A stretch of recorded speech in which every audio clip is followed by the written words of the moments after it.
A gente vai conversar com o analista da Pátria, vou conversar com o Matheus Pereira, sempre participando aqui conosco. Prazer tê-lo aqui sempre, Matheus. Nós estávamos olhando os números da Pátria Agronegócios, que mostra já uma produção abaixo dos 70 milhões de toneladas. Como que vocês enxergam, analisam esse momento, tanto do aspecto de campo, quanto também o impacto no mercado? Matheus, boa tarde, seja bem-vindo. Boa tarde, meu amigo Fabiano. Prazerão estar aqui contigo, meu caro.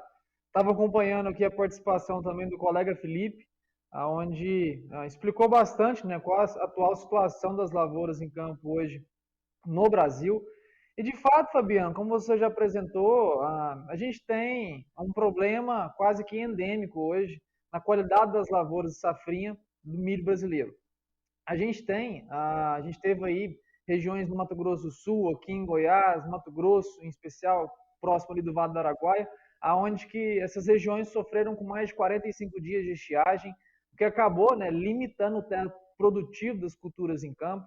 A gente sabe, para quem está nos assistindo agora, a gente sabe que as chuvas chegaram a voltar aí nos últimos 3 a 4 dias, nesse último final de semana, especialmente em algumas regiões do Paraná, regiões do Mato Grosso do Sul, São Paulo. Só que a gente sempre lembra, pessoal, que essas chuvas que voltam, né, elas apenas amenizam eventuais novas quebras, não recuperam o que já foi perdido. Então, os nossos números de safra hoje, eles mostram, né, esse reflexo já das perdas já contabilizadas, e assim como o Felipe já disse, os números hoje que temos aqui, que diferem um pouco do que ele apresentou, mas enfim, na mesma linha de raciocínio, eles são números ainda susceptíveis a novas quebras. Com a permanência desse padrão seco que volta ao centro brasileiro, a gente tem hoje essas perdas hoje no Mato Grosso de 9,3%, no Paraná 0,5%. A gente tem essas quebras que poderão ainda ser acentuadas, chegando a eventuais hoje 7,3% de queda a nível nacional das estimativas de produção da safrinha, ou segunda safra brasileira, né, melhor dito, elas poderão facilmente alcançar as quebras de 10%, 12%, com a permanência deste padrão seco estabelecido sobre o centro brasileiro. Fabiano. Matheus, em relação a esse padrão seco, também temperaturas, porque é um fator que influencia demais para quem tem essa indústria a céu aberto. Primeiramente, né, nós temos até algumas chuvas agora que estão surgindo, mas o inverno tende a ser mais seco, principalmente no centro-oeste.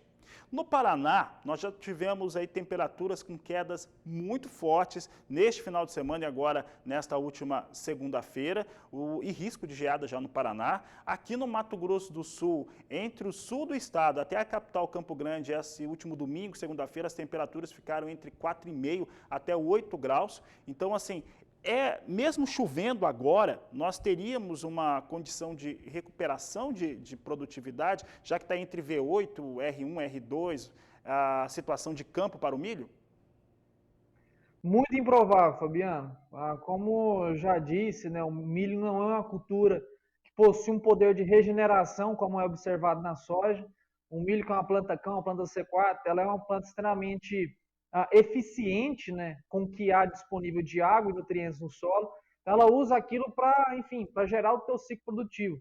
Como a gente já passou boa parte do ciclo produtivo do milho em campo sob condições adversas, né, falta de água, temperaturas elevadas, a gente não tem como recuperar o tempo perdido na cultura do milho. Se a gente estivesse falando de soja, eventualmente soja de safra verão, talvez a conversa seria um pouco diferente, mas no caso do milho, infelizmente, não há tons de recuperação.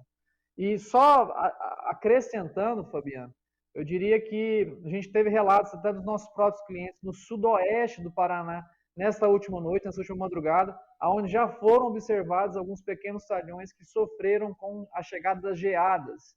Então, não só uma safra extremamente perturbada, né, ou prejudicada pela falta de águas ali entre finalzinho de março e até agora, né, finalzinho de maio, quase 2 meses aí de um período bem problemático aí com a falta de chuvas. Agora a gente vive a chegada das geadas, né, no sul do país, que será também um impeditivo, né, de recuperação das qualidades de lavoura, que acaba impactando fortemente o mercado, né, Fabiano?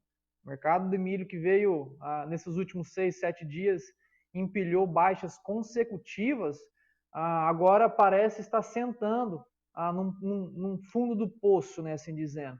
O mercado do milho que está muito sensível por uma alavancagem especulativa muito grande que a gente observou nesses últimos 18 meses, muito dinheiro especulativo entrando no mercado agrícola, ele viu essa oportunidade, essas chegadas de chuvas aí que teve nesses últimos dias, como uma suposição de uma recuperação das qualidades de lavoura. Mas como a gente já alertou, nós que monitoramos o mercado, que monitoramos as lavouras, que somos realmente pessoas que entendem sobre o que está sendo falado, assim como o Felipe, assim como você, Fabiano, a gente sabe muito bem que é improvável que chuvas aí de 20, 25 milímetros recupere 45 dias de seca, 60 dias de seca, que foi alguns casos mais severos e observados, especialmente no Mato Grosso do Sul. Matheus, em relação ao mercado, você falou desse empilhamento de perdas que nós tivemos nessa última semana. Vamos colocar aqui entre 7 até 10 dias de queda. Nós vimos o mercado físico recuando. Eu vi um recuo um pouco mais expressivo no estado do Paraná, um pouco mais frequente. O mercado futuro também na B3 negociando com queda.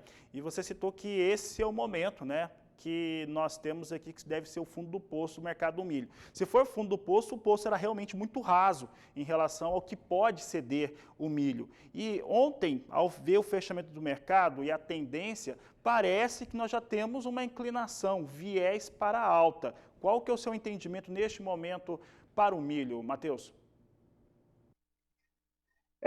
Fabiano, quando a gente vê em números percentuais, né, a correção de queda, de fato, ela não foi uma correção tão agressiva. Quando a gente fala em números absolutos, né, a gente teve quase R$ 15 de queda nos mercados futuros, né, BMF, para o contrato spot. Né, a gente teve contratos de julho e setembro que chegaram a bater 107, hoje operando na casa dos 92, 92,50, chegou a bater 91,50 em alguns contratos, por alguns segundos hoje durante a sessão. Então, de fato, em números absolutos foram agressivas, né, o movimento, que acabou refletindo também nas quedas do mercado físico por todo o Brasil. O Paraná, de fato, registrou dentro as principais praças brasileiras as maiores quedas, né, refletindo também essa queda da nossa referência, BMF. Mas aqui em Goiás, Mato Grosso também registrou quedas. Enfim, todo o Brasil, o mercado é disponível de futuros de milho, registraram quedas nesses últimos dias. Mas Fabiano, a boa notícia é que, sim, a gente tem chegado próximo a um limite onde essa especulação consegue derrubar o mercado do milho. O mercado do milho, Fabiano, tem que ser lembrado. Ele não chegou aos atuais patamares de 95, R$ 100 por saca, não foram por problemas climáticos na safra brasileira. Os preços do mercado do milho, também a gente pode se estender para o mercado da soja, chegaram aos atuais patamares por um déficit de oferta global referente a uma demanda em extremo crescimento. Então, a gente tem ainda esse fundamento básico, né? essa demanda ainda muito consolidada para o mercado de milho mundial, não só aqui especificamente no Brasil. E, em contrapartida, a gente tem um lado da oferta que não teve a capacidade de crescer na velocidade necessária que a demanda precisava. Muito pelo contrário, a gente vive agora aqui no Brasil uma deterioração da oferta disponível que vem a chegar pelos campos brasileiros na colheita da safrinha. Então, se a gente tem hoje uma colheita de safrinha, segunda safra, assim, melhor dizendo, como eu já disse, hoje estimada pela Pátria em 69,56 milhões de toneladas, já é uma redução de quase 6 milhões de toneladas em relação ao que tínhamos colhido na segunda safra de milho em 2020. E do outro lado, a gente só tem uma demanda em crescimento. Então, a gente vai ter no mercado do milho brasileiro em específico, a gente vai ter quase 6 milhões de toneladas a menos do milho saindo dos campos na safrinha, agora a ser colhida em 2021, e uma demanda ainda consolidada, muito próxima a 106 milhões de toneladas totais a nível Brasil. Então, a gente está falando de um déficit já muito grande entre o que a gente consegue produzir anualmente aqui no Brasil com o que a gente tem consumido ou estimado para consumo, não só doméstico, mas para exportação, que acaba refletindo, então, Fabiano, gerando um novo viés de altas que nós aqui da Pátria acreditamos que o mercado do milho possa vir a tocar de novo aqueles patamares máximos de 107, 106 reais por saca observados há alguns dias, semanas atrás. A entrevista, eu vou fazer uma pergunta agora para você que eu fiz para o professor Marcos Fava Neves, que vai participar daqui a pouco, né? Ele grava o vídeo, manda aqui para nós diariamente e daqui a pouco ele vai responder essa mesma pergunta. Em relação aos últimos levantamentos que nós temos visto, da Pátria e também de outras empresas privadas, nós estamos vendo uma safra total no Brasil no intervalo de 95 milhões até 99 milhões de toneladas nas empresas privadas. A Conab afirma 106 foi o último valor, né, o último número que ela divulgou. As empresas privadas também acreditam numa redução nas exportações em 25 até 27 milhões de toneladas, algo nessa casa. É um intervalo de 2 milhões de toneladas, muito longe, distante desses 35 milhões de toneladas que a Conab acredita e o Departamento de Agricultura norte-americano também crê. Como é que você avalia esse momento? O que isso significa para o consumo interno? Que a grande preocupação hoje é das cadeias produtivas integradas, da carne bovina e também de governos estaduais que estão muito preocupados com o valor do milho. Fabiano, assim, a própria Conab, né, ela possui um tom, uma característica mais conservadora, né, nas estimativas de safra. Ela tem sua metodologia, ela vem reajustando mês a mês. Nós, né, da parte das estimativas privadas, né, de consultorias privadas, possuímos mais agilidade, né, nas estimativas de safra. A gente ajusta com mais velocidade, né, uma vez que no dia a dia a gente está acompanhando, está reajustando esses números. Então, de fato, é indiscutível que a safra hoje, a brasileira total, ela é menor do que 100 milhões de toneladas, somado safra verão, segunda safra e a terceira safra de milho Brasil. Hoje, aqui na Pátria, a gente estima que a safra total brasileira ela está em 95,1 milhões de toneladas, consequência de quebras da primeira safra. A gente teve lá Rio Grande do Sul, extremamente problemático, juntamente Santa Catarina, Paraná também, teve uma primeira safra de milho extremamente problemática. Agora a gente vê, indiscutível também, que a gente tem uma segunda safra de milho com um grande viés de novas quebras, e a terceira safra, que é uma safra um pouco menor, de menor significância na contabilidade total, mas a gente estima hoje uma safra total de milho em 95,1 milhões de toneladas retiradas dos campos. E isso, Fabiano, assim como a gente viu muito recentemente em 2016, né, há 5 anos atrás, recentemente quando a gente analisa todo um banco de dados, a gente teve 5 anos atrás uma grande quebra também de produção de segunda safra aqui no Brasil, de safrinha, que acabou resultando na limitação, né, na redução mais drástica das exportações.